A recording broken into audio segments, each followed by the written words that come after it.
Truck Talk Media. C10 Talk, episode 310, coming at you with Mr. Mike Losh, Slosh Tubz 2.0. The man behind the tubs, slosh buckets, slosh boxes, and a whole lot more. Here we go. We're talking about redoing the way that we show.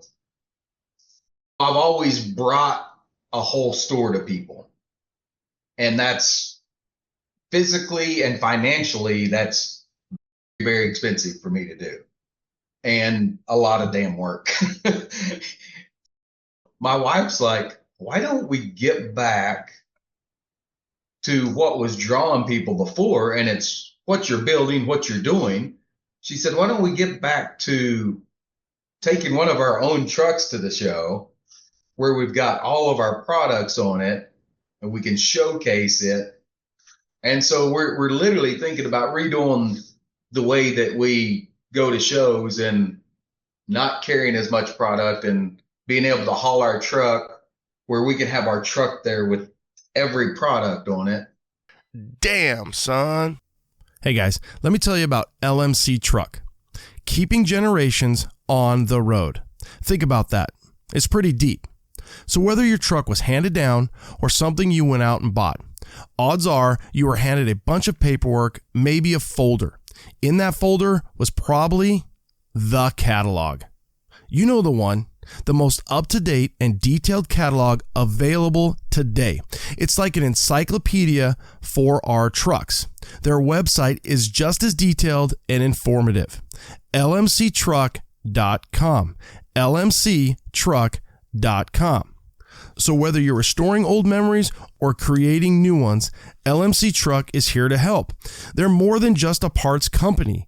They truly understand the lifestyle and passion of owning a classic truck. So get out there and get to work on your truck and know that LMC is here to help. You can get online, lmctruck.com, and order your free catalog today. Keeping generations on the road. lmctruck.com.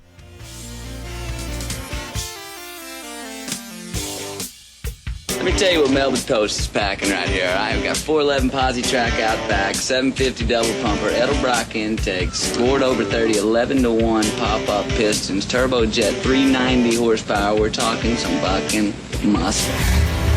What does that do? Does that blow your mind? That just happened. Welcome to C10 Talk, your C10 Truck podcast. And now I have a chance to be the best, maybe the best in the world. My old man is a television repairman. Got the ultimate set of tools.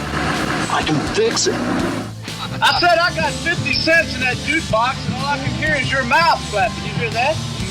Here's your host, Ronnie Welch.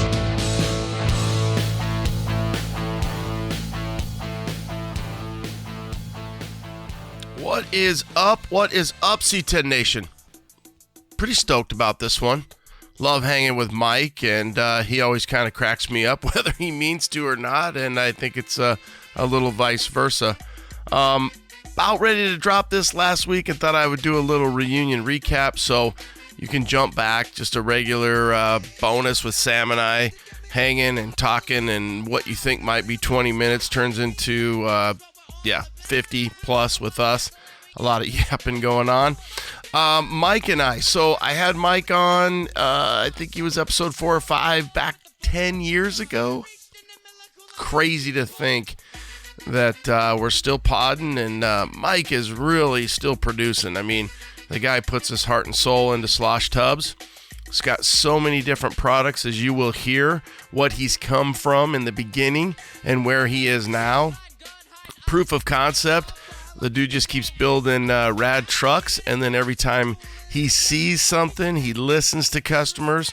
He continues to evolve his company, his products, listening to you, the customer, and ultimately helping us as we continue to build these trucks and bring these trucks back to life. Reunion recap, again, that was a little bonus with Sam and I just prior to this. If you were at the reunion, if you weren't at the reunion, we're going to keep it open for about another week, but we're going to do the show shirts, the banners, the pagers, whatever you want, you can order at reuniontruckshow.com. I have to reorder for the shirts and I have to reorder for the pagers. So if you think you would want a reunion t-shirt or a pager, help me out on that so I can get a head count and make sure it's right and you guys get your sizes. Next up for us is going to be the C10 Red Rock Retreat. Love hitting first time shows. So this is a first time show. The guys over in Utah, C10 Club Utah, they are putting on their first show. So we're going to be up there. We're going to support them. I've been to a few other Moab events back in the early days Jeeping. So this will be interesting to see the change. And it's a great place to have a truck car show. Scenery is phenomenal. I know they have a cool cruise sponsored by Slosh Tubz, so that's ironic in that Mike is behind that. So it'll be fun. Mike's going to be out there. Sarah's going to be out there. We're going to be out there. C10 Red Rock Retreat, May 17th. So we're going to head up a little early, get up there, hang out with everybody, and really look forward to that one. C10 Red Rock Retreat. May 16th, Friday, the pre-show get-together, and May 17th, the show, Moab, Utah. All right, let's jump into it. Mike Losh 2.0 coming at you. Stay out of trouble. Do what you do. Late. All right, C10 Nation. Wow. Slosh Tubz, Mike Losh, looking at his beautiful face and that smile, that Arkansas smile. I thought we had a deal. I thought Mama Losh was going to be in the background, but I'm sure she got busy. It looks like as of her latest post, she was at Starbucks rubbing coffee grounds on her body, but something like that. Bad jokes, apparently.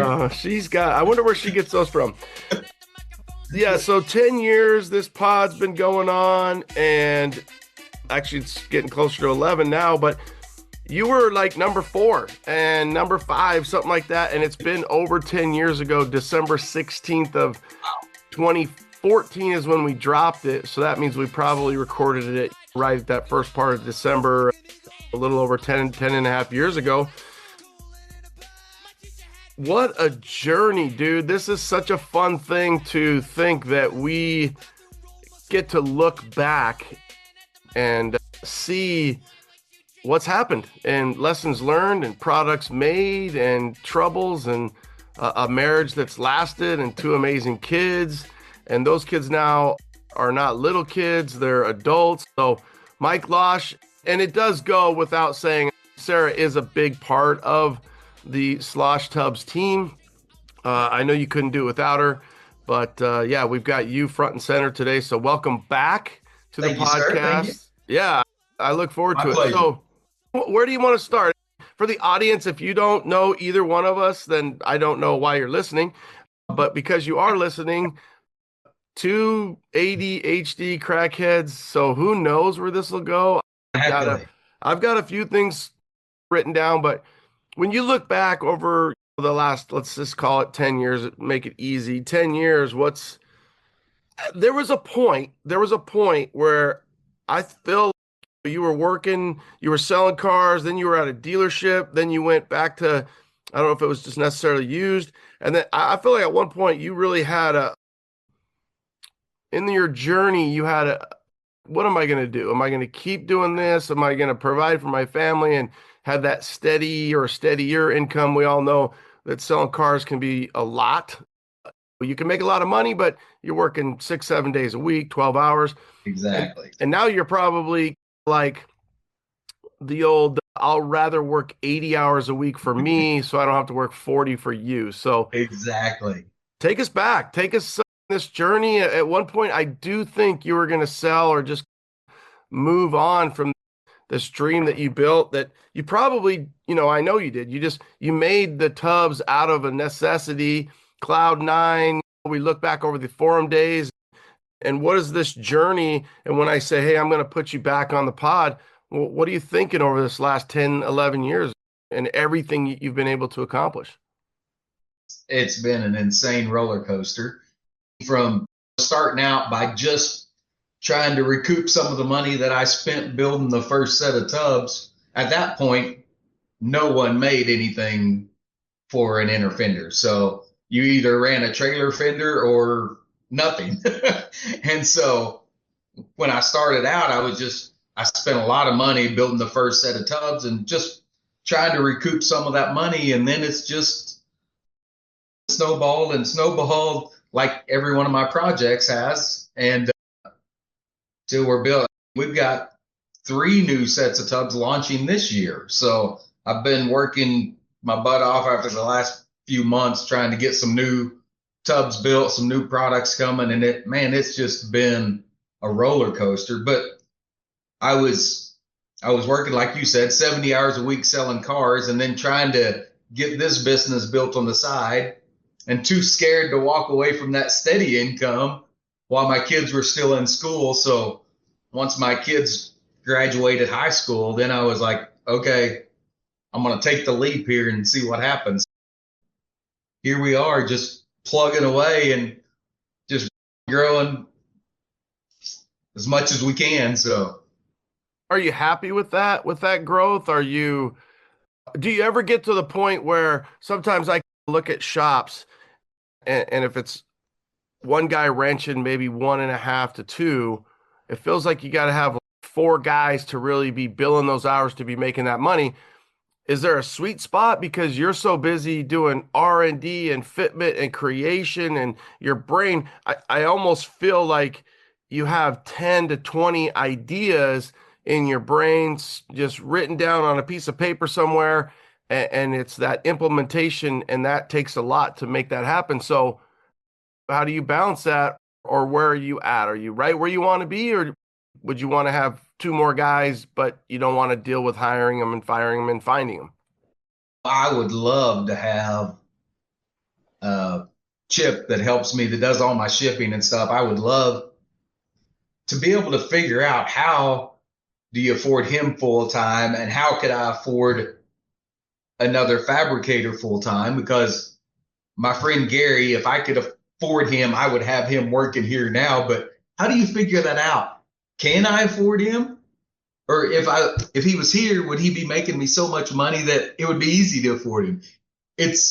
I don't know how to answer that. I'm like, I know I need help. Literally, Chip could work full time if I could figure out how, or just get past my mental block that I can't afford somebody full time. If I could get past that, maybe. I've got 2 part-time guys that help me out doing stuff, but I guess I'm still too scared to commit. I don't know. That's a great question. I haven't figured out an answer to. I feel like because I don't think most guys know the answer. I think they just jump in, and that's definitely a guy thing. I think girls will just be like, okay, we're going to run the numbers and we're going to multiply and operating costs. And yeah. I feel like guys just jump in and they're like, listen, I've got the pressure of making sure I'm paying. You're my guy. You're my friend. You're working hard for me and the company. And then you just say, okay, listen. And if it doesn't work, then I feel like you just say, hey, I gave it everything. I was paying myself a little less for this long, and it's just not going to work. Or, hey, it's working and I'm making more money, or maybe I'm not making so much more money, but I am a little less stressed because you're taking that load off my plate. You know what I mean? It's helped. So about a year ago, when I transferred into this newer, bigger shop, that's been something I thought I could never afford that much money, renting a shop and the insurance and everything that goes with that. I would have never thought I could afford that. And then I've been in here a little over a year and it just goes away. It's just part of operating expense. And then Chip shipping everything has freed up so much time for me to do. Like I said, I've got 2 sets of tubs built since about November of last year. I got 2 sets that are working on going into production now, and I've got a 3rd set that I'm working on. And a year ago, I couldn't have done that. I was just fighting to just keep up with day-to-day stuff, and having him and having the room here and being able to do that. I can see it getting there. in the next, I would hope in the next year or so that I would be in that place where I could get, because yeah, I've got a head full of ideas. If I had another fabricator here and me and him could be going nonstop, I think it'd be phenomenal. But you've made it work, and a few quotes I'll leave you with, and then we'll jump into products for maybe some people that don't know, but work on your business, not in your business. And scared money does not make money. And my buddy told me that one, and I was like, oh my God. And that doesn't mean that dumb money doesn't lose you money either.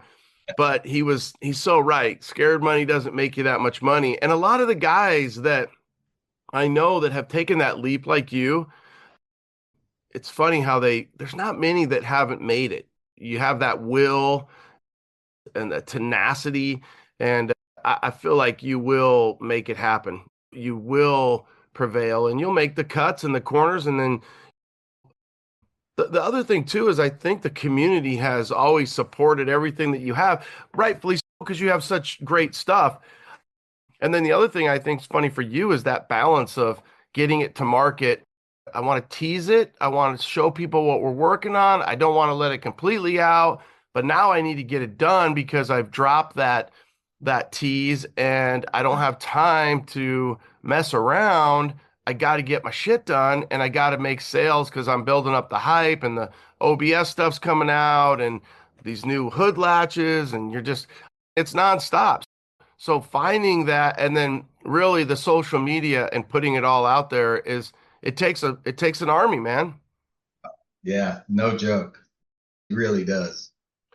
So take us back 10 years ago. I think I was really thinking about this. I think the only product you had was probably 67 to 72, 73, just up squares, no OBSs, Yeah. all just your OG style, wider fiberglass, Peterbilt 539 style, your bigger modified trailer style inner fender tub.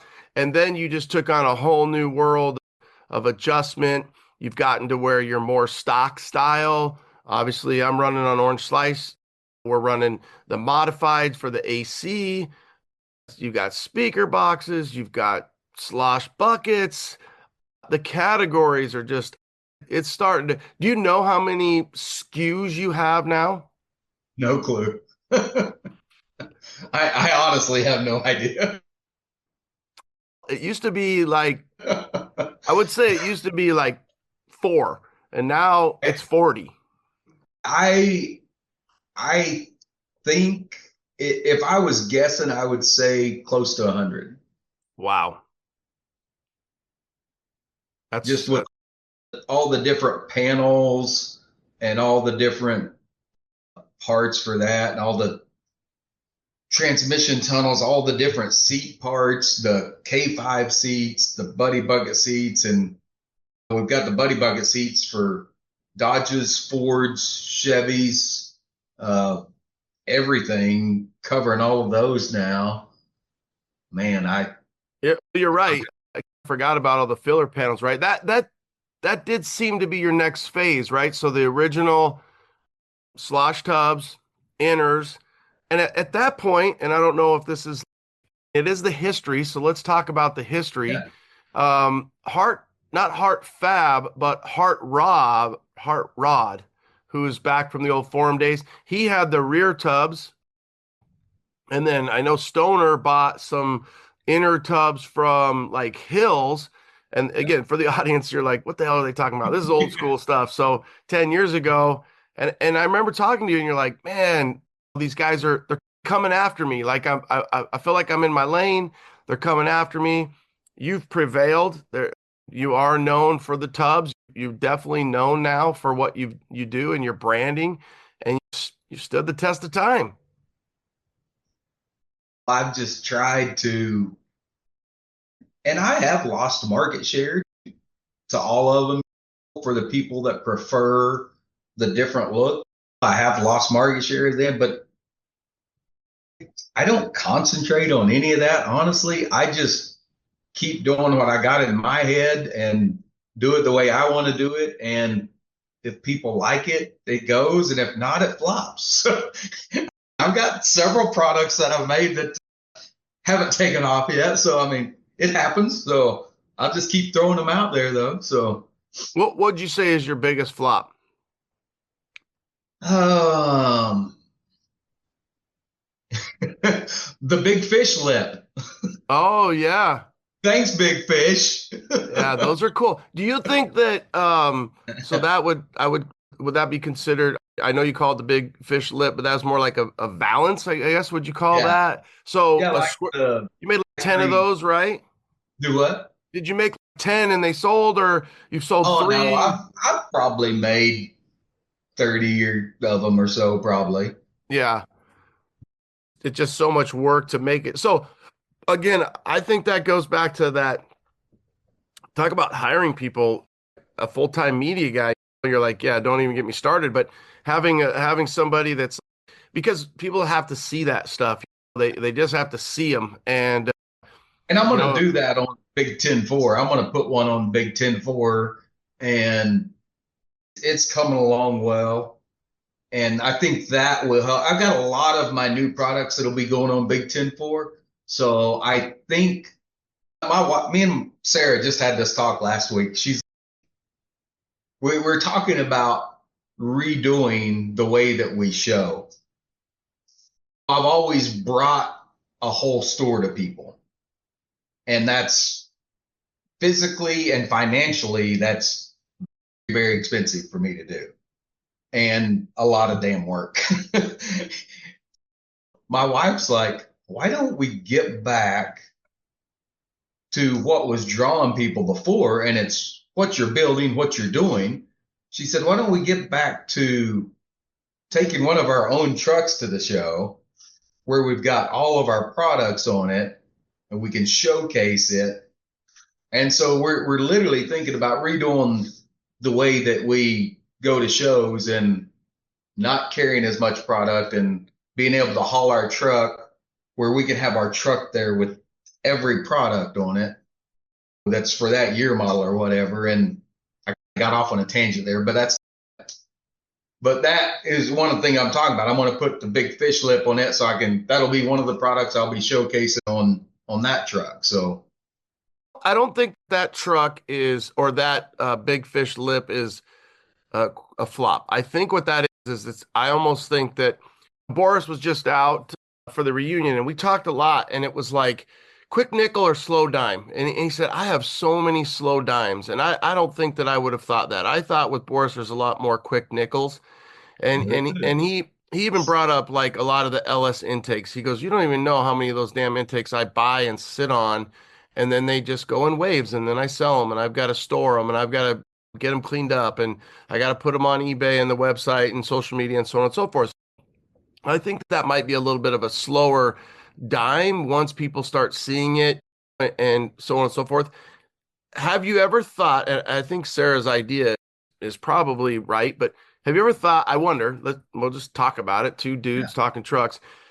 If you had the most amazing photograph binder and you literally just showed up to a show, you had a couple cold Fireball bottles, a table and a Slosh Tubz 10 by 10, and you just sat there and you said, I'm here to show you everything that we offer and talk to you, and I'll give you a discount, but it's all at home, and I flew here. I don't want to drive. I think the way you guys do it is amazing. It's turned into some you and Sarah time and vacation, but it's hard. It's hard. I've helped him load the trailer a few times. It's freaking Jenga. And the amount of stuff, and talk about being scared. You're probably like, man, we kill it. We do good at shows. And when that product's sitting there, how many people would buy and how many people wouldn't buy because the product isn't there? And then obviously the way that you do it, where we tell the world you're coming and let me know, I'll save you the money on the shipping. Just the shipping alone is going to save you $200. So let me know and I'll know what to bring. And by me bringing it, I get to showcase it and you get to come see me and buy it. So Exactly. I don't know if that's ever going to lose, but I wonder if you ever tried that and you just maybe gave a discount code and you're like, hey, I'm going to have my binder. What do you want to talk about? I don't know. There's got to be the way technology is and social media is. And it'd be interesting to see how people did and if that went well for you or if it didn't. Correct. She's been trying to push me that way to do that. And that's what we're thinking. If our two thought processes, empty out the back of the trailer where I can put a truck back in it and just carry displaced stuff in the front of the trailer and maybe a few extra sets of tubs. I could probably get like 5 extra sets or something in the front of the trailer and then have the truck in there. And then I'm going and setting up my 10 by 20 tent and a few products in my truck. And so I don't need a 30 by 50 spot anymore. I don't tear down. We get to go have fun more. If I got one of my trucks there, we get to go cruise around. We get to go have fun. We get to do some stuff that now we're 3 hours after the show. We're the last ones tearing down, the last ones leaving. And it's just rethinking. The older we get, the harder it gets on our bodies. Well, yeah, you think we would be getting smarter. I think she is. I don't think you and I are. I think you should try it. And it's a rolling catalog, right? So Big 10-4 is a rolling catalog, and you're going to have a catalog of parts that aren't there that you can look at. And hey, if I can bring you something, I'll bring it and I'll fit it in, and then I'll showcase it and give it to you. Another thing that goes along with that is there's probably a lot of people out there that would love to be in your booth sitting next to Big 10-4. So you're like, hey, I've got a square body here. Let me get a 6772 or an OBS, and let me put maybe because I will keep my bigger space, and I'll just put 3 other trucks in there and really showcase other people's trucks, and they're happy. And then you can still rip out for dinner on Friday and Saturday night, and you're not so taxed with the loading up. And yeah, it's hard. Good luck figuring it out. But I don't think because you have the setup and you have the ability and you're going to have the truck to showcase, then I think that you could try it for maybe not 25. You'll have to see where you're at, but hey, 26, we're going to try this, and we're going to really see how it goes and how sales go. And yeah, it'd be fun. I think that's what we're going to do it and see. We're going to do it and see what happens. So I got to get that truck done, so I'll have it. Yeah, I'm taking you away from that. So you bought a C10, and it either had AC at one time or it wasn't even an option. Well, Vintage Air has the solution for you. Their SureFit kits are designed to place the evaporator and hoses behind the dash for a factory clean look. The Vintage Air SureFit kits are the best value and the most completely engineered air conditioning system you can install in your C10. Damn, son, the choice is obvious. VintageAir.com. So you're thinking about converting your truck from a long bed to a short bed. Here's what you need. Brothers Trucks long bed to short bed conversion bracket. Includes laser etched steel templates with all the holes clearly marked and steel inner C-channel braces. It also includes front to rear brake lines, shorter parking brake cables, hardware, and all the detailed instructions telling you what to do. You can also jump on Brothers' YouTube channel for a detailed step-by-step video to make the process easier. Brothers Trucks has an easy solution for you, and they even offer bedside parts as well. BrothersTrucks.com. Classic Performance Products, CPP back. Joe, let's talk X10 spindles. Go. One of our most popular parts through the years has been our 2.5-inch drop modular spindles. Really popular part. Well, we've kind of taken that to the next step. We've emulated late model Corvette, Silverado, Chevy technology into our new X10 drop spindles. They use a steel hub, sealed bearing hub, really strong piece. It's oversized bearings, definitely great for a guy using big brakes, big wheels, which I'm sure all your guys are.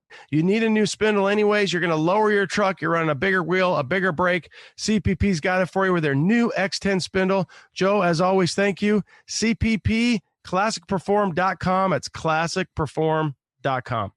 Sniper 2. Are you ready to switch out that old carb for a modern EFI system? Well, Holley has a solution for you. The all-new Sniper 2. This new system was redesigned from the ground up. Available in tumbled polished or black powder coat, and there's 3 available tuning interfaces. A classic 3.5 handheld, a 5-inch mountable, which includes a GPS speedo or a Bluetooth module so you can use your smartphone. Another big bonus is the Sniper 2 has a built-in transmission control module. So if you're looking to upgrade to a 4-speed overdrive 4L60, 4L80, you now can with ease. Holley.com to get started today. Holley.com. Okay, so 10 years you had, for the audience, let me take you down a little history. You got Cloud9, which really put Mike on the map, cover trucks, street trucks, truck of the year.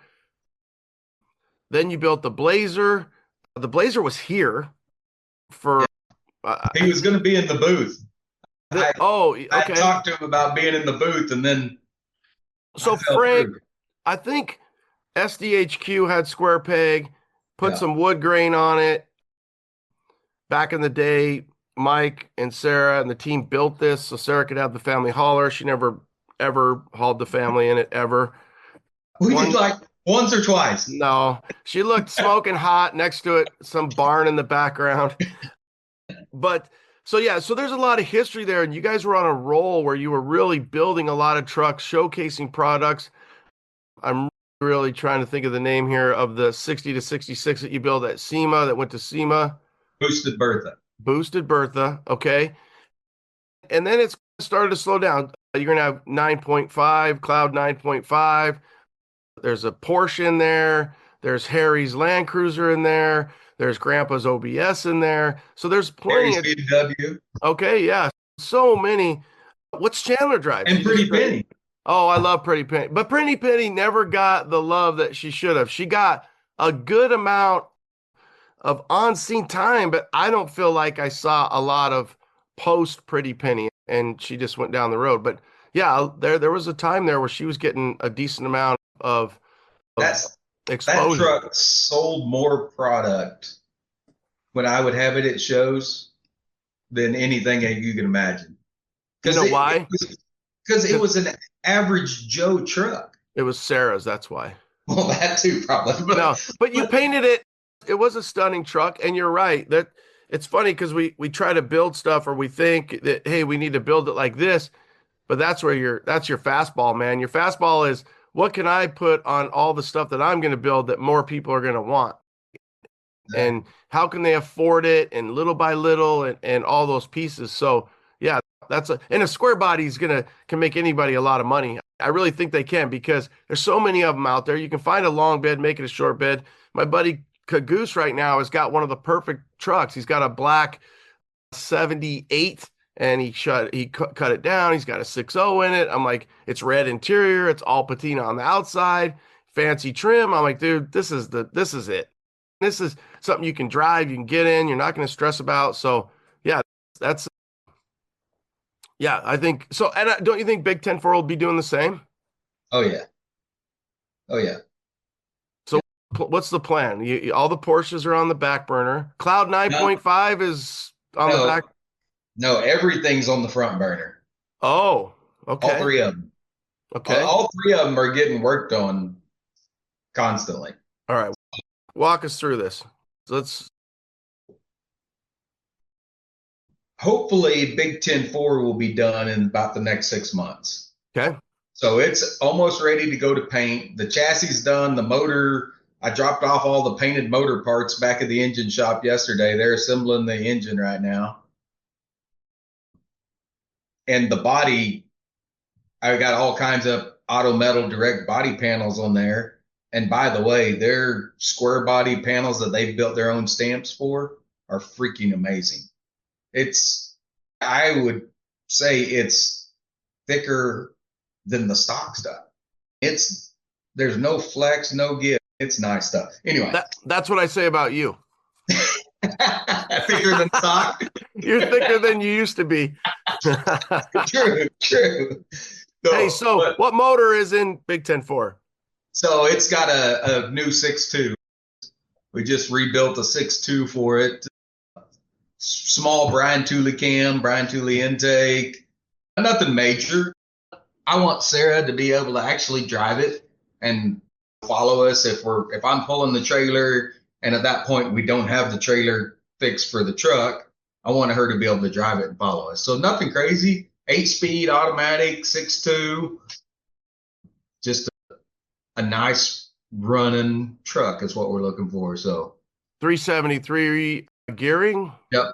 Okay. Yeah, but posi or I say a posi, the generic term, locking differential and everything in it. So it'll be fun. Got 20-inch butt nicks, all the CPP goodies, the CPP big brake kit and control arms and stuff. It's not going to be anything crazy. The frame's all powder coated and done, all assembled. Really just the bottom of the cab's painted, firewall's painted. We got to just tweak a few alignment things, then it's off to paint. So was it white and is it going to stay white or what color is it? It's going to stay mostly white. Okay. I'm going to do some red, yellow, and orange on it. Like a graphic? Yeah. Okay, cool. You got my attention. Red, yellow, and orange. I just got lightheaded. Yeah, I love it. It's that Toyota thing. So yeah. I love that combo, especially on white. So cool. And then interior wise to match? All blood red. Okay, so blood red with any yellow or orange in there to offset it or anything? I don't think so. I think I'm going to go all red. All right, cool. I did contemplate trying to get some of that Recaro fabric. You remember the red, yellow, orange Recaro fabric? I thought that might be a cool ad, but I think I'm leaning towards just the all red. So what do you do? What do you do on your bed then? Are you a color match bed liner since it might get some use? Are you a paint guy with a mat? Or you just leave the bed alone and don't look at it, don't touch it? It's so I got the AMD bed floor with the widened tubs. It's running 12s on the back. So it's all perfect. And I want to do a bed liner in it, but I just can't make myself do it. It's all beautiful. I can't spray a bed liner on it. If I did, I would do just the bottom of the floor and not come up the sides, but I just can't. I just got to paint it. Well, and then I would be able to use it, but you can always add it later if you decide. I think with white and a bed liner, it'd be tough because for example, we have that at the fire station. We have the floor has got that, whatever that rough texture is, and all that texture does is a great way to trap so much dirt. Yeah. So having that white that color matched bed liner, sometimes if they could do the red and it wouldn't fade, I would do red on the bottom of the bed floor. But it seems like everyone I've seen is always faded. Yeah, I almost wonder too if like a really nice tonneau cover or something kind of period correct. You'll figure it out. That's always a cool look too. Put your stuff in there. You can still use it and then it's protected, but yeah, you'll figure it out. So we are going to go ahead and put a hitch on it in case we want to, maybe some of the smaller shows, maybe we drive that and haul my little trailer and just throw a display in the little trailer. One thing you've already done the work, but for the audience out there, listen to me. If you're running a stock square body chassis, you need to cut about 1 inch to 1.5 inches off the front and then re-weld that front, because that's the one thing on a square body. You can shorten up your front or your rear bumper and your brackets and tuck it, but the front, I just wish it was just, I'm never wanting to give 1 inch or 1.5 inches back. Believe me, I need it all that I need it all. But tucking that front bumper, I know like Sam's got on his Roadster Shop chassis, that's how they come. They come a little bit more tucked, and it's just a little nicer. That's one thing on the Slice. If I did one more thing to the chassis, which since I've already cut the chassis, I would definitely tuck that front chassis a little more. I wish I would have done that before I powder coated the chassis. But so out there, if you guys, if you've got a square body chassis, just cut the front, and we need to maybe do a video series on that. Okay, so before we get to 911 and we get, or Cloud 911, or I can't remember, and then 9.5, I want to make sure we're sprinkling a lot of the product as well, because you really do offer so much. You know, you saw that there was a demand for the buddy buckets. For the audience, again, I feel like I'm mansplaining or podsplaining some of this, but 67, 68, you know, you could get them in some Dodge trucks. I don't think they were ever offered in 69, 70. I don't, but they were very popular. I personally don't like them that much. I really like yours. Bowman's got them in his Snot Rocket, and they were very well done. I think Brent did them over in Texas, and they just, so walk us through that R&D and going through that, and some of your Blazer buckets now, and there's a lot going on that we really need to make sure that the audience knows, that it's not just tubs, it's inner filler panels, it's seats. God, there's just so much. Speaker boxes, and he's going to give me a hard time because I bought 2 of them a year ago, and they're still sitting in my garage. So many things that you offer. So let's talk about some of those, and then let's talk a little bit about you sitting there and the funniness of you building something and then going, wait a minute, and then you get a beer and you go over to the thing and you sketch it out, and then you're making calls, and so you offer a lot of stuff. So let's make sure we hit that and let people know, because the whole point of having Mike on is not just that he offers so much for our community, but he's deep into this. Like we said, 10 years ago, we were talking about this stuff, and he's still here, still slinging it and having a good time doing it. You could ask Sarah. She went on many road trips where I was going to buy a set of rusted out buddy buckets. And this was back in the day. I was paying $900 to $1,200 for them then. And I got tired of looking for them. I was like, I can figure out how to make these. And so literally I'm like, how can I reverse engineer this? And so the original version, I wanted to make it almost literally identical to the stock one. So if somebody set them side by side, they couldn't tell the difference. I had tubing dies made to crimp the tubes in the exact same way. I put all the holes in the same places, everything to make them just like an original buddy bucket. They're pretty damn original. But now, as it's evolved, people have wanted different stuff, and we've changed stuff, like making the backs more square, so you got more shoulder room instead of the angle that. So the factory buddy buckets, they looked really square, but the metal underneath of them was angled. They were A-shaped. And so that's the original one I started making. But now that we've got our foam kits and everything to make them more contoured and more comfortable and get you the most room you can in those cabs. So we went to a more square back. We've extended the back to the back of your leg, your hip area. We extended that like 1.5 inches to give you more length there. This, I've only told a few people about this. We got a new center console coming out.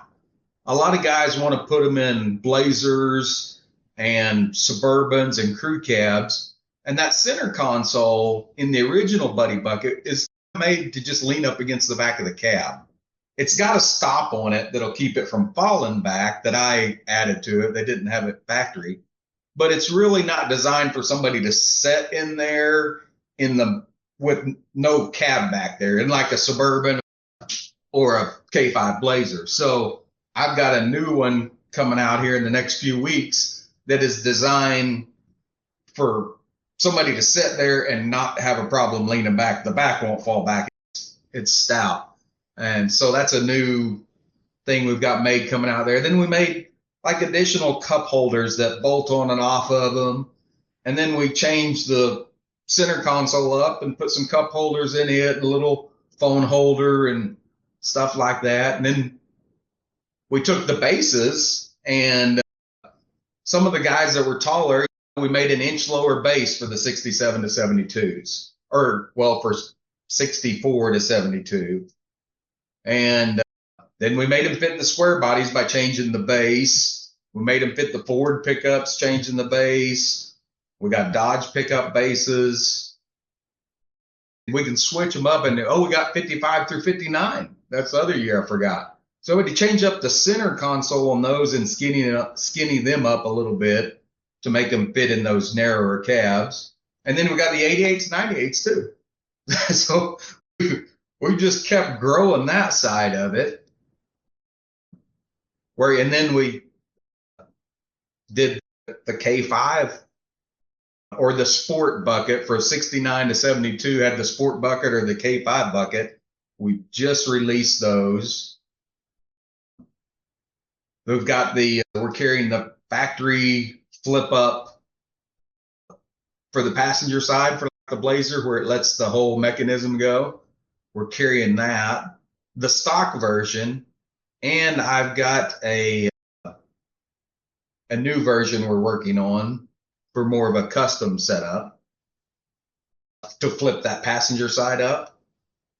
I got a new custom side of that. And literally I got my prototype back yesterday for a 48-inch wide bench that you can put in the back, like between your wheel wells in like a Blazer or something. I've literally showed that to no one yet. I just got it back yesterday. But some people that don't have a back seat and want a back seat, I'm going to be able to provide them a back seat for that as well. So I come up to the show and I'm like, hey, tell me why, whether I have a truck or a Blazer, why I should not try to kill myself to find some original Blazer seats or truck buckets and buy yours. Why? The price you're going to pay for the original ones, and then you're going to have to strip them all apart. You're going to have to sandblast them, powder coat them, fix all of the rusty spots in them. And you're going to have more in them than you're going to have in my brand new ones. And the benefits of my brand new ones are like stuff that I changed differently. I made them a little longer, and you can still get both versions. You can get the stock width version or the little bit longer one. Both of mine slide on the Buddy Bucket seats. Both of them slide, and both of them, the backs fold. Factory, only the driver's side slid, and sometimes the driver's side back didn't even fold. Sometimes they were just welded stationary. And on the K5 seats, or on the sport seats, almost every one of those, it's got a skirt around the front, like a sheet metal skirt. Almost every one of those is rusted out. So, and you can't find them either. They're hard to find. So you can buy a brand new set for me for, I think I got them on the website for $11.95 for a set of 2 of the sport bucket seat frames. Now you got to buy the bases are separate. That's just the 2 seats with all the skirting, everything, all powder coated, ready to go. So you can put a stock foam and a stock cover on that if you want. It's just getting rid of all the time and effort that you're going to have to try to repair the new ones. And mine are nicer. Yeah. They're heavier metal. How much are the bases? So the bases, if you go with the other set that I'm talking about, the original ones, it's about the same price for the base setup. It's about 12. I'm trying to see where I have that wrote down. I think it's about 1,200 for the flip passenger and the slide driver one.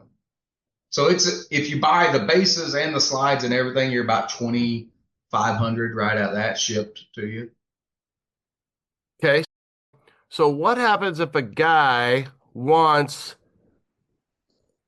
the sport buckets, and so they're all separate, right? Because then you can just you can keep your stock console or an aftermarket style console if you don't want that, or something like that. So have you guys played around with blending all that as well? It all fits good. There's no problems. Right. Guys are doing that. Yeah. And there's those stock sport buckets had just a regular metal base that didn't slide or anything as well. And we have those available, and those are like think $90 a set or something. So if you didn't want the seat to move at all, it's just a stationary base. So Which, why would you ever want that? The bottom line is, like, you bring it up. It's like, why would you not want your seat to move and have that availability? So have you seen those? Do they do better than you thought? Do they do about what you thought? Or do they do maybe not quite as well as you thought? on what? On the buddy buckets? Yeah, and your sport seats. So I just released the sport seats. So I literally. What about the buddy buckets? Yeah. So I've been making those 5 years? No, almost probably 8 years now. Okay. I've been making the buddy buckets, but the last couple years, they've finally taken off. The first 5-6 years, they're pretty slow, honestly. Maybe because people still thought they could find buddy buckets. And again, it's slow dime. They had to see it. They had to see other people build them and see how good they look, and the contour and the foam. And there's so many things there that you're like, hey, look at how good this looks. You don't have to spend $3,500 on a set of factory buckets and seats. And you look at Craigslist, it's not for a full set of Blazer buckets, console, front seat, back seat. It's at least $3,500. So I'm surprised not to see that come down a little bit and more people just buying your stuff. What do you think? I just feel like the biggest thing that you have going against you. How about this? What is the biggest thing that you feel you have going against you on any product? It rhymes with hipping. Oh yes. Or sipping. Shipping is my nightmare. Yes. Yeah. I tell people all the time, if you ever hear that I committed suicide, it was over shipping. I promise you. Yeah. I almost wonder, when we think about business, if you didn't have a guy in each state that was it just takes up a lot of room. But man, if you could just get a distributorship going where people could wholesale and retail and so on and so forth, because that's probably where guys will just be like, I don't want to pay that. And you're like, but you are paying it. You're paying it when you go find those buddy buckets and you have to sandblast them and do this or whatever it is that you're doing with the old school stuff. And you're spending that money. And it's funny because the guy who ships stuff, you're like, it's not my fault. It's not my fault. I'm just trying to get you what I can get you. So that's a lot of people don't realize about my products, like my tubs, my seats, our speaker boxes, everything, all of that stuff. I'm in my website's very specific about, is this a commercial address? Is this a residential? And it is a fight every day. But they don't realize the prices I have on my website, almost all of that includes shipping other than the sub boxes. And like the tubs, the seats, everything, about $200 of that price is just shipping. And literally I still end up getting stuck with, we Google every address that people gives us to try to make sure that we think it's actually commercial and you would think that, as clear as I try to be on that, you would think people would understand that. But people say all the time, oh, trucks come here every day. It's not whether trucks come there every day. They can come there. It's that they come back on me and say, hey, I just went into a residential neighborhood. That's an extra $125. Or one that I got sitting right here. They missed the delivery. The driver had to go back. The re-delivery fee was $202. To go back, he just took it back to his warehouse overnight and took it back to the customer the next day, and they doubled the price of the shipping for a re-delivery fee. And I'm like, that doesn't even make sense. You want to charge me an extra $50 to have to take it back out again or something? Okay, but charging me the same price you charged me the first time? Have you ever thought about saying lowering your prices and then adding the shipping? Because I feel like people expect to pay the shipping, so they know that. I've done that both ways with merch, and we're getting out of that merch, but now shipping more product. And I feel like people, When you go to Amazon, where you go to wherever, you're paying, except for Prime, but you're paying shipping and you're paying tax. So have you ever thought, or have you done that where you're like, all right, these buddy buckets are, this whole complete set's $19.99, and then you got to pay shipping to your zip codes. Not our fault. Here's the problem. Here's how it comes back to bite me. Like, I can type it in here, put in the shipping address, everything, and my estimate comes up. $185 to ship it. We ship it. 2 weeks later, I get my bill. 2.5 weeks later, it was now $385 because I had a redelivery fee. Hey guys, are you thinking about swapping out your old motor for a more reliable LSLT-based power plant? Behind each PSI harness, you get over 10 years of experience in the business, online tech support, phone support, and harnesses made in the U.S. That's psiconversion.com. What's up, guys? Who doesn't like to bundle and save? The team at UP Car Parts knows this, and they put together 7 different bundles for you to choose from to save up to 20% off of your lighting. From headlights to taillights to marker lights, UP Car Parts got you covered. upcarparts.com. Save up to 20% today. You've heard me talk about my gauges, Dakota Digital. I love them. Dakota Digital has the best gauges for our trucks. These kits are complete with sensors for any engine. They look just like the stock clusters, but have all the technology you'd expect from Dakota Digital. It's like a modern truck, but even better in a classic. Dakota Digital is absolutely the best in aftermarket gauges, so check them out at dakotadigital.com. dakotadigital.com. Here's how it comes back to bite me.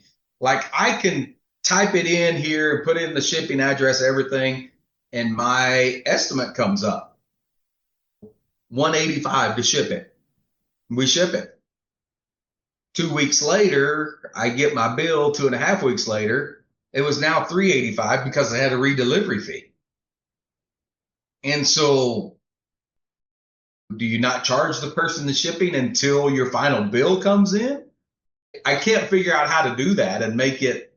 I would think the redelivery fee would be, a lower frequency, and I don't know. It is, but the frequent ones are, if the driver pulls up and uses his lift gate, it's $125 for him to use his lift gate. Sounds like we need to be in the shipping business. If he decides it's a limited access area, even like car dealerships, that's a limited access area. They'll throw in another $100 because they're taking it. If they got to go through a gate, like if it's an electric place, like City Electric or something, if they had a gate on your city electric department, then there's another $125. It is nonstop, dude. You couldn't even imagine until you get into shipping big stuff how big of a pain it is. And I'm not even talking about damage and stuff yet. I'm just talking about the fees they want to slap on.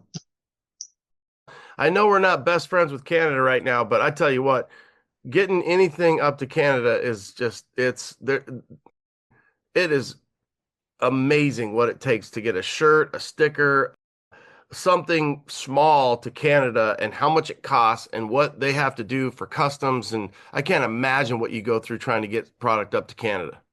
It's ridiculous. I shipped a box up there this week, and yeah, it's crazy. And what those guys have to pay for stuff. Holy smokes. They were down for the reunion. I was talking to a bunch of them, and they're saying it's about 70 cents to the dollar right now. So that gives you an idea what they're paying. And they pay it.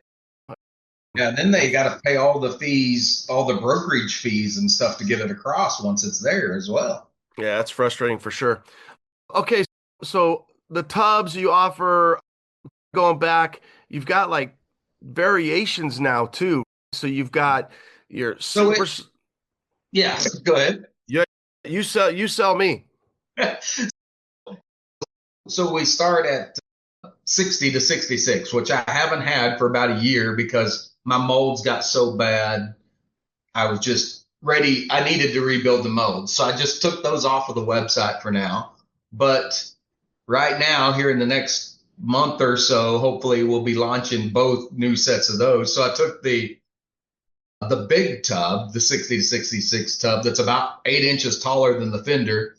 I took it and took about 2 inches out of the width and narrowed it up a little bit, skirted the inside where it's closed in and has more of a closed in look. And so that tub, I hope I'll have it in about 2 weeks, actually. It's almost, I was at the shop today and it's almost ready to start pulling parts. And then I just finished body working my side of the body work and sent it to the body shop, my new molds for the new mild tub for the 60 to 66s. So it's about 4 inches taller. It's got a real cool look to it, a real cool design to it.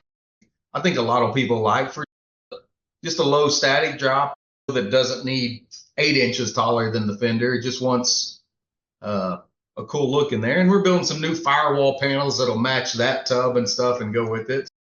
So 60 to 6 will have a mild version and a tall version, a bagged version. And then 67 to 72, we got a mild version. Looks just like a stock inner fender, just a little bit taller, a couple inches wider for more turning radius. And then we've got the big NOS fender that looks like a really big stock fender. And my whole design thought was on that is I made that for Cloud 9. We're running a Roadster Shop Revo chassis, and it's going to be a low static drop. And I wanted to run a wide wheel on the front. So I brought that tub all the way over as far as I could to the frame. So you can run a big wide front wheel. Your limiting factor is going to be your frame. You're not going to have an issue with the tub if you're wanting to run a fat one on the front of that truck. Well, and to interrupt a little bit, it's funny how when you look back at the time of what was cool and what now, I feel like there was a point when you look like at Cloud 9 original, how the old Slosh Tubz were pretty open on the inners. So for the audience, your fender, your inner fender, and then you could really showcase those control arms, those bags, and you could see all that because that fender would come down and lip down. But then you're really almost at the wheel, not just the tire. You could see the wheel, the control arms, the chassis. And now everybody wants that all covered up. So you get in that stock style where you're keeping all that covered up, but you're still getting the turning radius and the height so that you can fit that bigger wheel. Exactly. We had some of the first Porter built stuff out there back in the day, and we were like, we gave this much for control arms and front end. We don't want to hide that. Yeah. Do you still have and sell what would be considered OG Slosh Tubz? I do not. Okay, so that mold, that's all gone. That mold is gone. I've still got the original set out of my truck. If I ever do decide to bring it back, I'll just pull a mold off of the original set that I've got in my truck. So I was having some problems with, I had it and then the Extreme tub that both look like that, just a little taller. But I was having, I don't know, it's because we rebuilt the tub or the molds several times. I think the molds distorted a little bit and I was having some problems with the mounting flanges on them. So I just axed it and just started over some scratch and made the NOS tub and just said, we'll just discontinue those for now. That hurt my feelings a little bit to do that, but I've got the original set here if I ever do want to revive that. But I don't think you will, but I think it'd be cool when you pull those off of Cloud 9 that you could say these are the original, and it's a little nostalgic to have it hanging. And these were the ones that started this business and this out of control train. It's pretty funny. So I've got the original set there in my truck, and the very first retail set I sold to a guy in Tulsa, Oklahoma, which is by me here, and he literally just took his car out to the first car show his truck to the first car show last weekend or weekend before last. And he had the first retail set I sold. But you're saying it took that long for him to get it done? Yes. Oh, it's still not done, but he took it out to his first show. You're saying like 12 years? Exactly. And what truck is this? What is this vehicle? His name's Stephen Hampton. He's from Tulsa, Oklahoma. He's got a little step side, like 70 model with a big like 871 blower on it and stuff. Oh my God. Hey, so another thing that I think is good to focus on is the change from air to like more of a coil style static. Are you seeing, because the vendors will always they can be like, I think I was talking to Seth the other day and he goes, yeah, we just don't sell the air management we used to. When you look at the amount of airlift or AccuAir or different air management, people have really made that evolution to, people are still doing bag trucks. It's hard to beat the look of a bag truck, but maybe the generations are getting older and they just want to get in and have that static and that coil. So do you see a big change there and in your product and your sales? Definitely, 100%. That's what's gearing a lot of the changes. Like the new 73 through 87 tub that I'm working on is geared directly towards that. Yeah. How about your firewall, all your inner, there was a point there where I feel like you were slinging a lot and now that's become a really popular, I wouldn't say they're stealing it from you because it's just common, but so many guys are doing that now. Yes. The market is quite flooded with that now, but we still sell a bunch of them. We've probably taken a hit as far as market share on that because there's so many people doing them. And it's funny that you mentioned that. There's somebody on eBay doing that, a lot of them, and literally using my pictures and everything. He's even taken some of his products and superimposed them onto Gentleman Jim. I'm like, really? But anyway, that is, at one point you had to almost watermark everything because, but at this point it's everything is just a free for all now, and you just gotta. I don't even pay attention to it. I'm like, I chuckle and go on. So. Yeah, you're better to stay ahead of the pack and know that you're the front dog and just keep doing what you're doing. Do you try to sell some stuff on eBay or Amazon or anything like that, or just no? I can barely keep up with what I got. Why would I add another avenue? Correct. I'm just going back to something you said earlier. How much would it benefit me if I could afford to bring on a marketing guy, somebody that was working on all of that kind of stuff nonstop? That's definitely a big thought. I was thinking a marketing girl, but hey, I already have mine, and that's the only one I need or want. Yeah. That would be, in a perfect world, if you could figure that formula out of giving the two part-timers full-time, adding your marketing person. I gotta think the biggest thing that everybody around here seems to have a problem with is just finding the right fit and then how much people want. And it's crazy what a really good media marketing person will get now. Like I would say 60 to 100, right in the middle at an 80. Like you're like, where am I going to pay somebody 80 grand for that? And but they're good and they can do it. And that headache goes away. I don't know. I don't know if you know somebody that's done it and has proven results.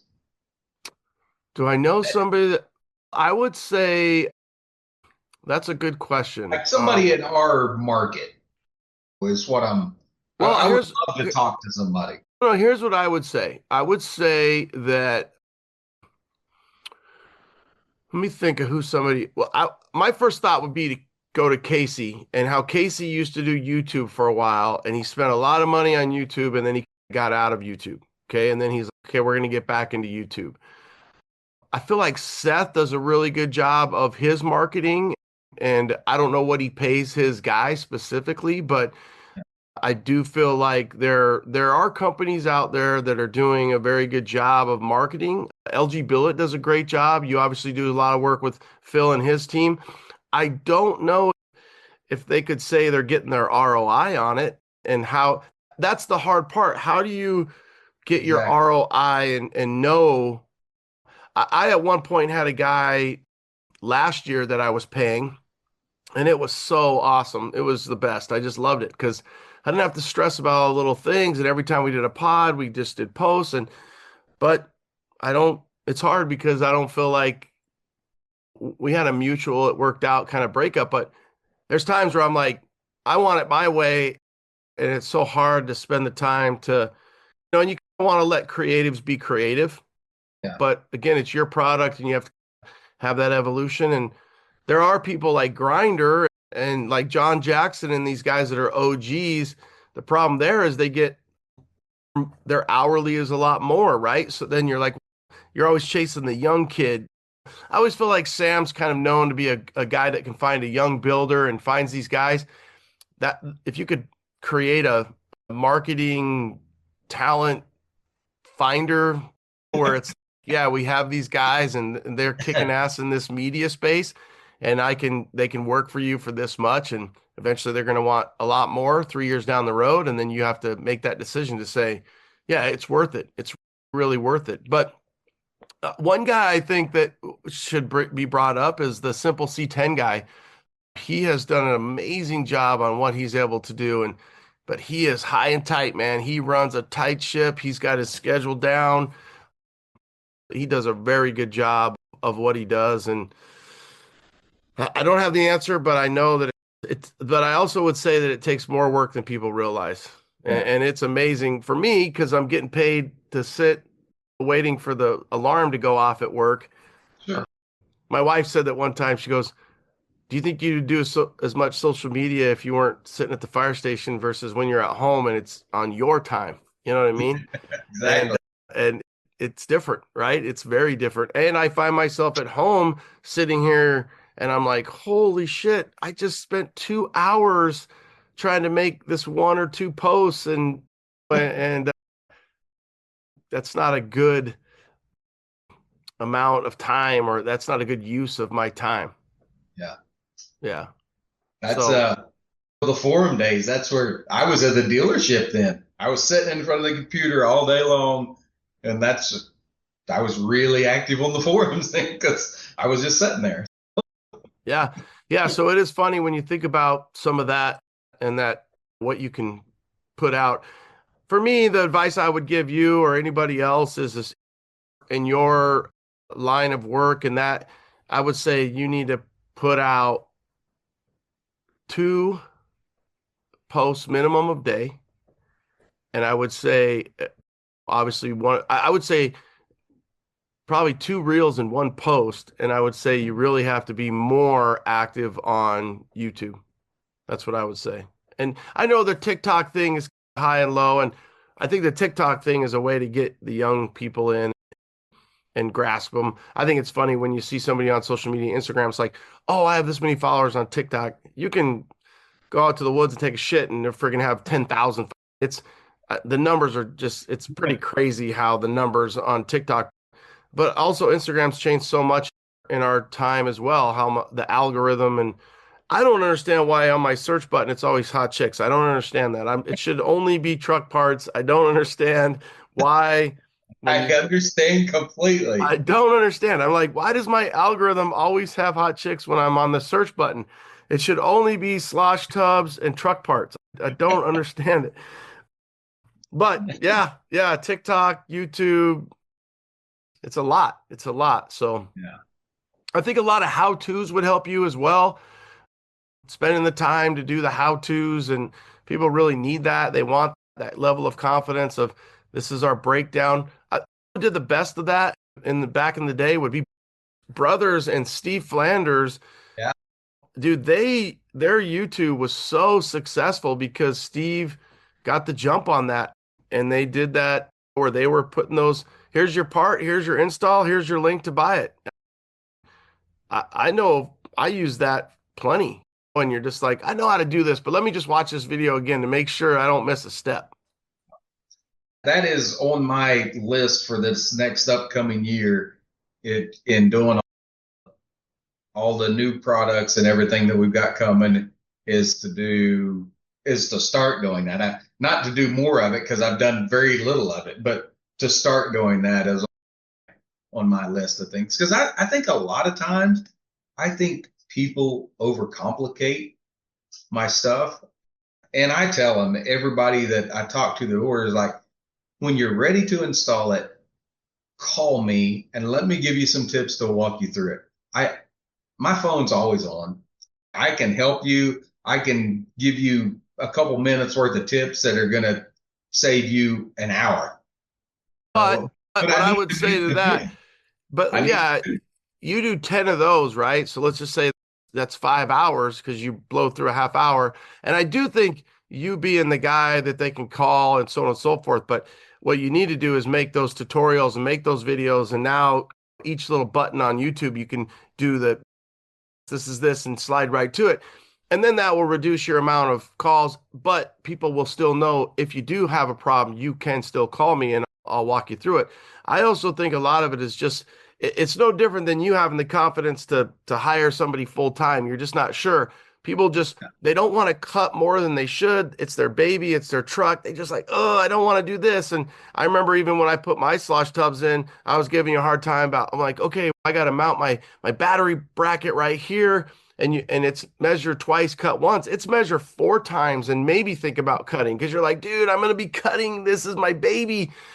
And you're cutting and you're like, do I want to cut this much more? I don't want to do it. And then you're like, okay, I still need to cut a little bit more and for you, the level of confidence is just like, just cut it. We're going to put the filler panel there. It doesn't matter. You're going to do this. You're going to do this. And so your level of confidence is, I've been riding this bike for 15, 20 years. I can do the triple Lindy, the backflip, I can do it all. And so you have to put yourself in the place of that young guy or even maybe that old guy that isn't necessarily thinking he wants to cut or modify or do this. And I think by you guys, and you should hear this, you're a good teacher and explainer in those tutorials because you have so much experience and you come across so genuine in your delivery that, hey guys, I know what you're thinking. Let me walk you through it. It would almost be too, if you could even have some practice. You've obviously worked with AMD. It's, hey, AMD, send me some blem fenders or something, and let me blow through them, and I'll cut them, and I'll walk through them, and I'll make some videos, and I'll throw some AMD stickers up on the panel so everybody knows that, I'm getting some AMD commercials in it, and I'm going to cut these fender wells and this firewall and this, and I'm going to do all this, and I'm going to make up my mock installation guide, and people need that. Just like this phone charger thing with this guy I just had on, Brad, a couple episodes again. I'm like, Brad, if you don't have the install, then nobody's going to buy it. You did it and you think it's easy, but you have to do the install video. If you do the install video, people are going to buy more of it. They're going to watch the video and they're going to see it. And they're like, that's easy. I want to buy it. I want that. Boom. So it's hard. Is the cart in front of the horse or the horse in front of the cart? And it's a little bit of both. Think about this. How lucky are we? That's what I say. I say, we're so lucky that we have social media. We are. We're lucky that we have. I know it's a pain in the ass. It'll take a lot of time, but otherwise you'd be sitting there on the forum trying to download a picture and Sarah, where's the camera? And I need the thumb drive and I got to put the card back in and download the pictures. Fucking How many of those did I do? Oh, we all did it. You're like, hey babe, can I borrow the camera? Okay. Now what do? Oh, I got to take the SD card out and then I got to plug it into the computer. And then you'd have all these pictures and you're trying to build your little thread. And yeah, it's no wonder. The struggle was real. I feel like there should be a tax in our community, $1 a year for every person that owns a C10 so that we can keep that forum alive, because there is no greater resource of encyclopedia knowledge. But it's going to go away. Now, here's another thing, and the poor audience is like, Ronnie, shut up and let Mike talk. I just had a guy, he's a kid, he's one of my really good friends from school. I'd say one of my best friends growing up. He has a son who has a C10, and he has my number. So that means that I get a lot of texts and phone calls from him. And what I do all the time is send him the forum. And he's, I don't want to look it up. And I'm like, listen, dude, you don't want to look it up because you just want to ask me for the easy answer. That's the problem. Some of this is the journey of you spending your time. Like your time's not worth it, but my time's worth it. It's, I got plenty of shit to do versus babysit you on what you're going to do. And I'll send them little tips, little things, but I'm like, look it up on the forum. But because these kids are moving so fast, they're like, I don't want to do that. I'm like, hey, dude, that's neither here nor there. This is what you're going to do. You need to look it up on the forum. There's answers there. And there is a lot of stuff they got to really rifle through. But I think that it's like, hey, there's just so much knowledge there on YouTube, the forum, social media, that there's really almost nothing you can't have answered. True. Yeah. Okay.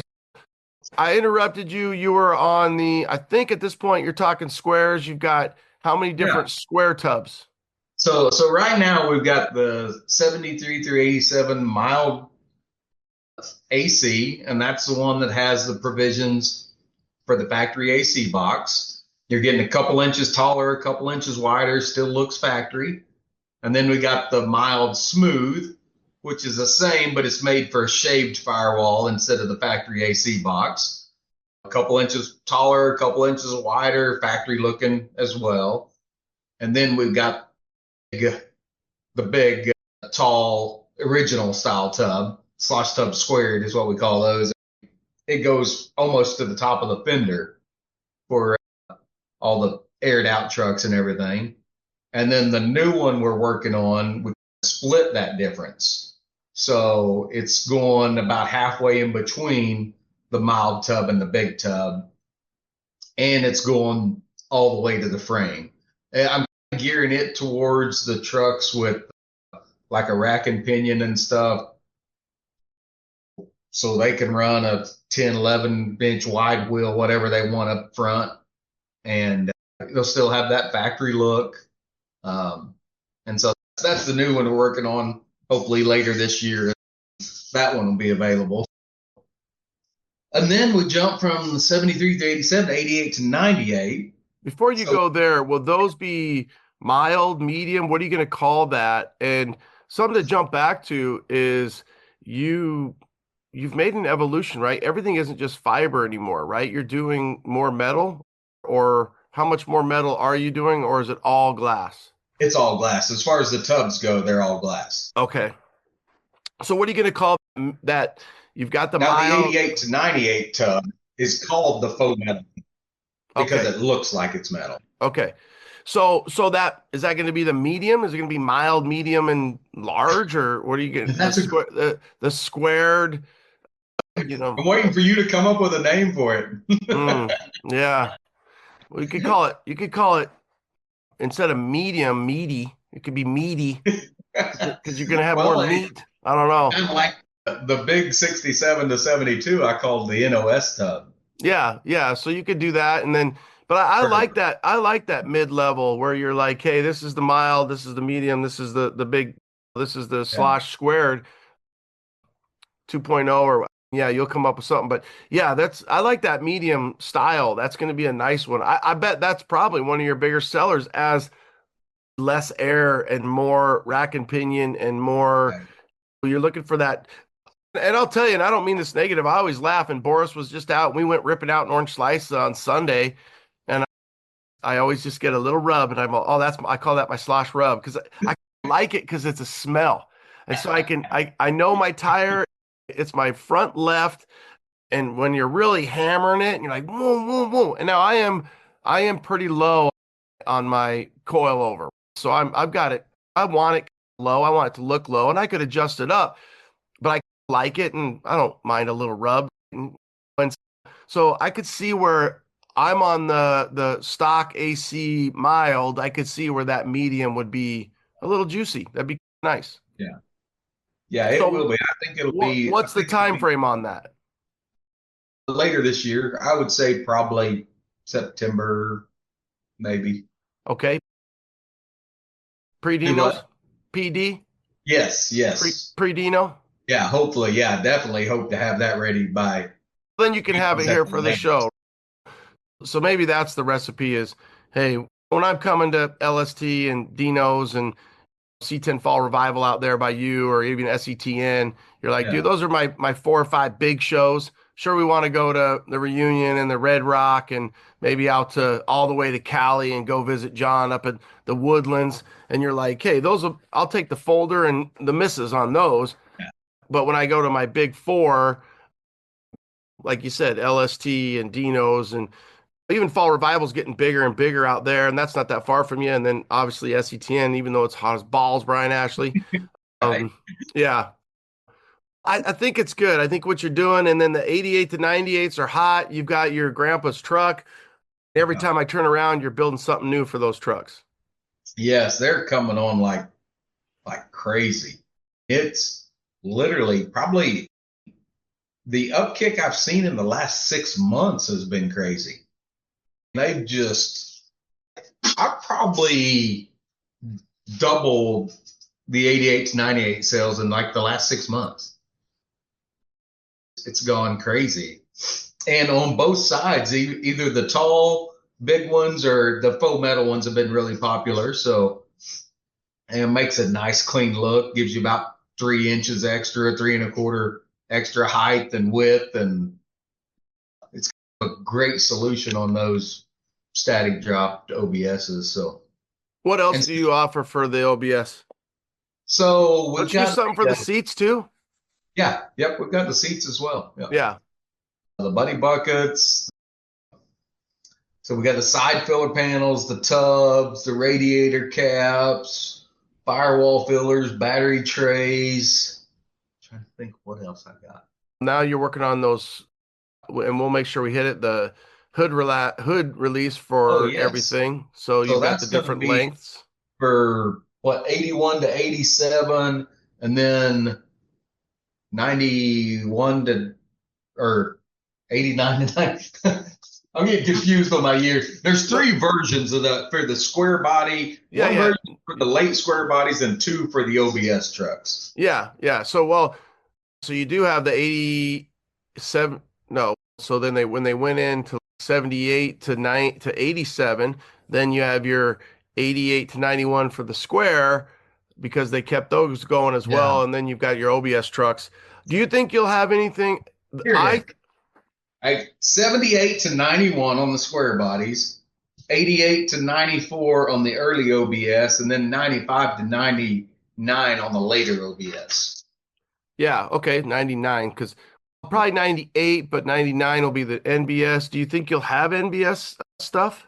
Do you have that in the future? I haven't. You haven't gotten there yet. I haven't played with that yet. I think the NBS truck, I'm an 06, 07 guy.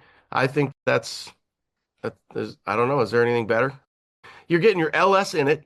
You're getting, and they're 20 years old now. It's crazy, right? To think that a 99, an 04 is 20 years old now.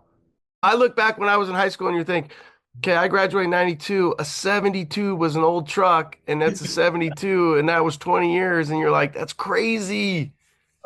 So when you give a kid, like my daughter has an 04 Tahoe, and I have an 07 Classic LBZ, and those are all old and shit now. But they're not going anywhere. They'll run forever. Yeah. I think they almost put GM out of business because they're so good. Like nobody. You're probably right. They're so good. Even the OBS trucks, they're so good. Besides the brakes, but there's some stuff on an OBS truck. They're going forever, man. They're not going anywhere soon. Okay, so a lot of options. What about? I know we're obviously a Chev GM. What's selling in those other brands? So the Ford Tubs have done okay. We've sold quite a few of the Ford Tubs.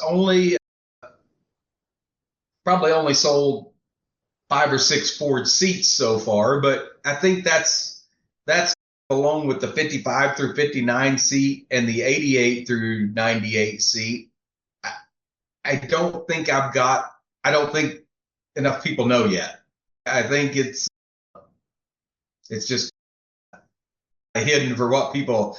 I need to market that better. The 88 to 98, the 55 through 59, and the the Ford ones. Yeah. And the Dodge ones. I tell you what, and you probably don't go to them, but there's like 2 or 3 big shows in Tennessee that are big Ford shows. And they're, the problem with the Ford guys, and I realize this with the podcast world, is those dudes are 20 years behind us. And I don't mean that at all like negatively. I just mean like they're on maybe Facebook and they're not on Instagram the way that the Chev guys. I don't know if it's all because of the forum and then everybody from the forum jump into Instagram the way the Chev guys did and the way we all did, and obviously the podcast and social media. But man, those Ford guys, they're like, nope, Facebook, and I'll see you out in Tennessee. Okay. And you're like, dude, it's crazy. And so I think if you could get to some of those Ford shows, you would do well, and they would see, oh, goddamn, Betsy, look at what we got here. And it's just getting it out there and going to those shows, and you're probably getting some decent action off LST because they got a good variety there. Hitting these Ford F100 Super Nats and Grand Nats and all the I think there's 3 big Ford shows, 2 out in Tennessee. I had some more Ford product. I would like to try that. I feel with only a few Ford products, do I try to go to a show and with only a couple products? I don't know. You should build one. Maybe to me, a bump side's probably my favorite, which is your 67 to 72. I love Casey's truck. Now, if there was a truck, that's a bump side, Frankenstein. Yeah. Or find a guy that's building one and out there in Arkansas and just be like, hey, what can we bring your truck over? Let's look at it. What can I help you build? And then get that marketing. There's another guy out here. He's a young kid. His name's Craig 909. He has a really good YouTube channel, and he's got a bump side that he rips all over the world. And I think the bump sides are where it's at. Obviously, the dent side is your next generation. That's going to be your 73 to 78. 9? No, 8? No, 79. Yeah, because you got, and then you got your 2 years, your Bronco as well, the 2 full size. But yeah. Okay, so you got Tubz. We didn't really hit on the speakers. How's the speaker box stuff working out? Doing great. We've got all kinds of, we got 55 through 98 and all different varieties and versions. We can design them all different ways for you. So yeah, and our whole goal with those is to make them fit in the cabs, make them contour and match the cab, make them not push your seats forward. We want your seats to go all the way back. And I tell people all the time, we're concentrated on more making it a finishing piece of your interior than it is even a sub box. That's our whole goal, is to just finish off that big hole you have in the back of your cab there, make it look pretty. And that's going to be fun when we get Big 10-4 out there, because we're going to have our latest, greatest versions of the speaker box, our latest, greatest version of the seats and the tubs and my new AC block off plates and the big fish lip and just all kinds of tons of products on there. So will you have those medium inners then on Big 10-4? No, I'd build another truck for that. Okay. So what are you going to run? You're going to run the Slosh square? I've got the mild smooth in it. Okay. It's not that low. It's yeah. Sarah wants to drive it, and she didn't want it to be real low where she'd have to worry about stuff. So it's just like a 5.7 drop. So with 20s on it, a little bit of a meaty tire so we don't bend up rims and stuff. But yeah, the mild smooths will be plenty on that truck. But that's what I'm running on Orange Slice 20s with some meat, and they work fine. So I like that stance. I think it looks great. Don't get me wrong. There's times where I'm like, dude, Orange Slice 2.0, full roadster shop, laying frame, freaking air. I look at Sam's and I'm like, oh my God. I'm like, freaking C-. And then he looks at me and he's like, I want to trade because I don't want to have to deal with any of this shit. I want to drive your truck. And I'm like, oh, I want to look at your truck. And it's just freaking guys we're so funny, right? Okay.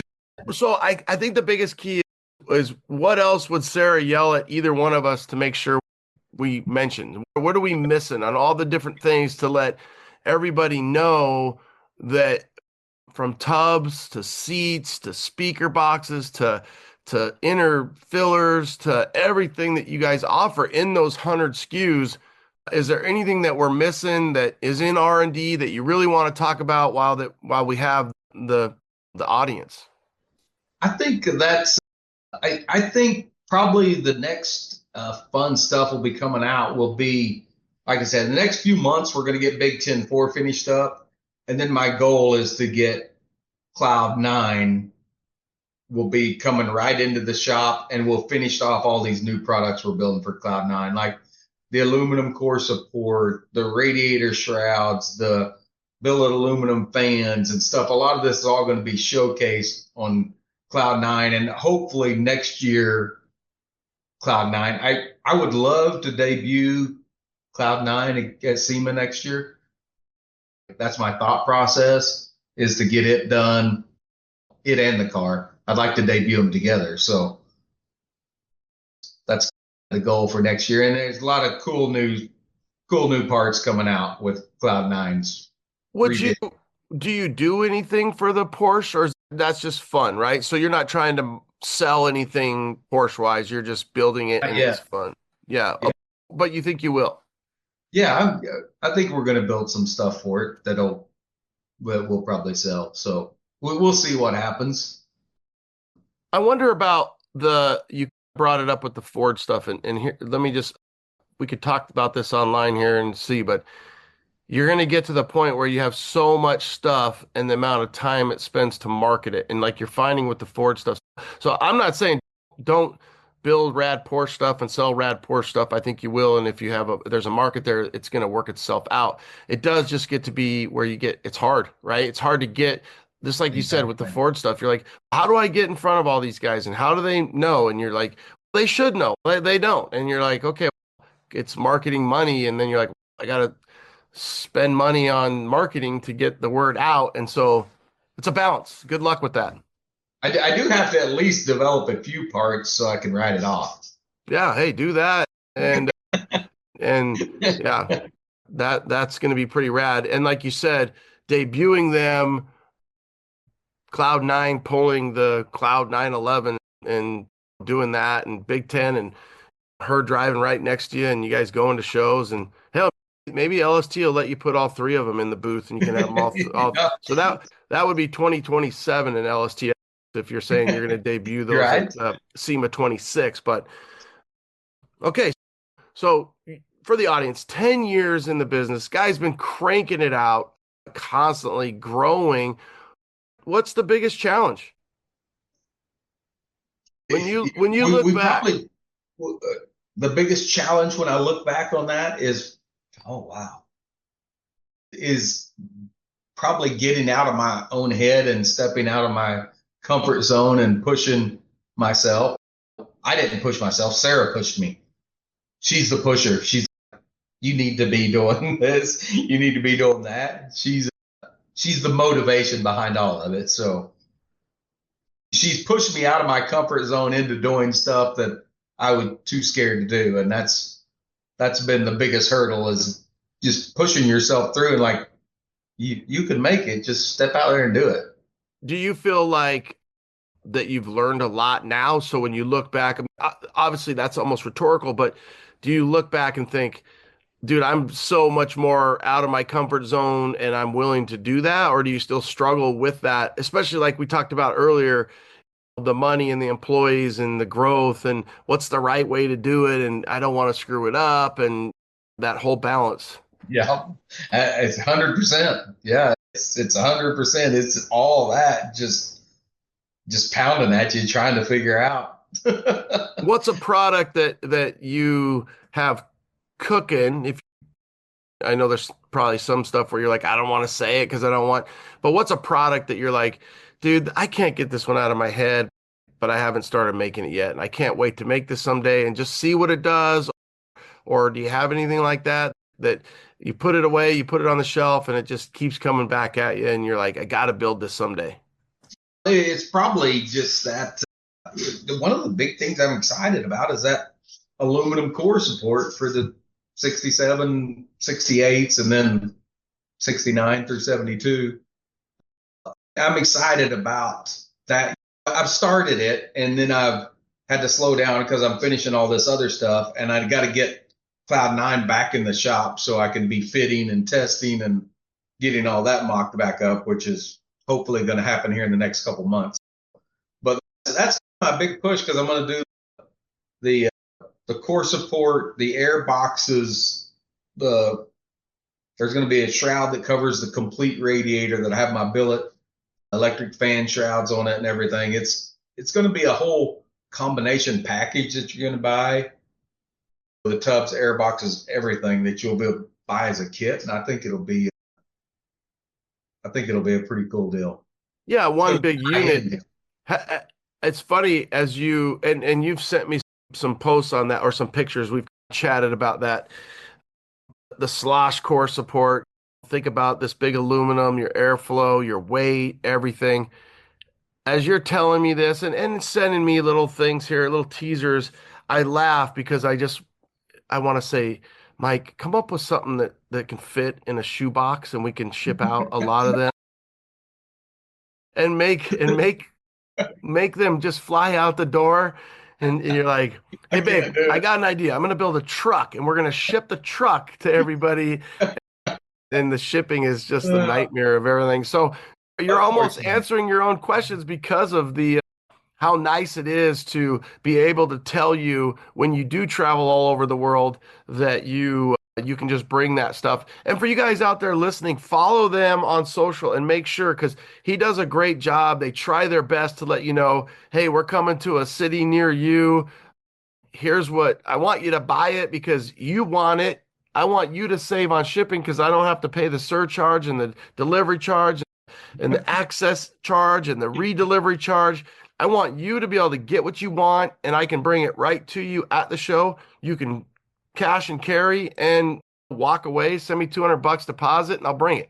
Exactly. Yeah. Exactly. We try. I know you try so hard to do that. All right, what else? I'm looking, I threw a few notes together. Buckets, tubs, speaker boxes, seats, cables, interfillers, so much. Did we miss anything? I think that about covers it. I think we about got it. All right. Man, this is probably, obviously, like I've had Dino on a second time, but to go from the original time that I put Mike on 10 years ago was to try to help support these guys that are doing in our scene, these small business guys. So realize he's a truck guy. They're a truck family. Sarah is, whether she likes it or not. Yeah, she got into it and there's no turning back. Sounds like Cloud 9.5 is maybe going to rebirth back in SEMA, which is really cool. And if you want, there's a whole story. Go back and listen to episode, I think it's 5. We talk a lot about Cloud 9 and the story with you and your grandpa. And now you're driving your grandpa's truck, which is even crazier. So times have changed a lot. We've seen a lot through everybody. I'm glad you're still here. I could tell the audience, this is something that I really haven't disclosed a lot, is C10 Talk will not be here. It's going to start to evolve away.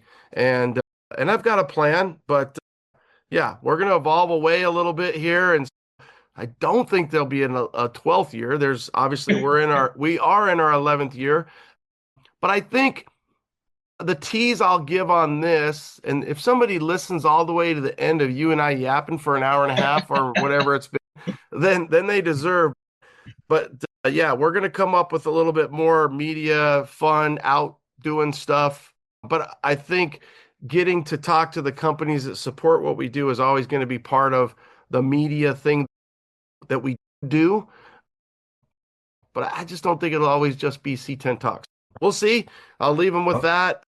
Thank you, Mike, for your time, for your ingenuity and the hustle. I do feel like you guys power through a lot of stuff. I don't know what the hourly sleep ratio is at the Losh house, but yeah, you and Sarah make a great team. Obviously, you already know that.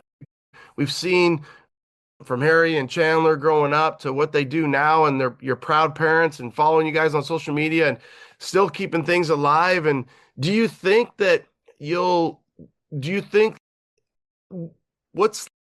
I want to do this for 10 more years and then retire, or I have no clue?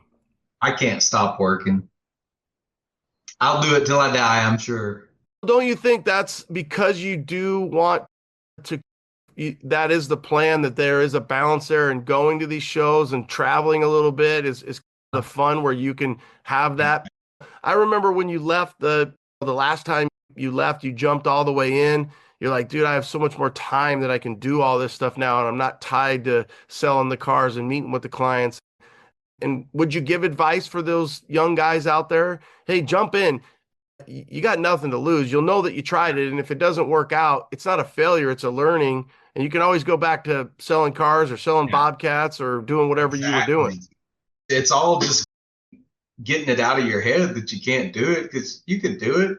If you're geared up and if you're that kind of person and that kind of mindset, you're going to do it. Just get past that scared point. And I don't know how many years I wasted still selling cars that I should have been just doing this and doing what I love instead of. It was great. I don't have any complaints about my year selling cars. It provided for us great, and I like sales.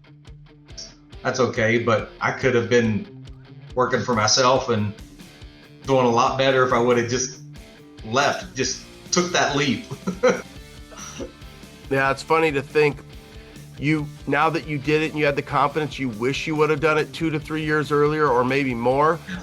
But at the same time, better late than never by not doing it. And it helps if you have a hot wife pushing you, saying, get your ass out there, exactly. Do it. All right. Exactly.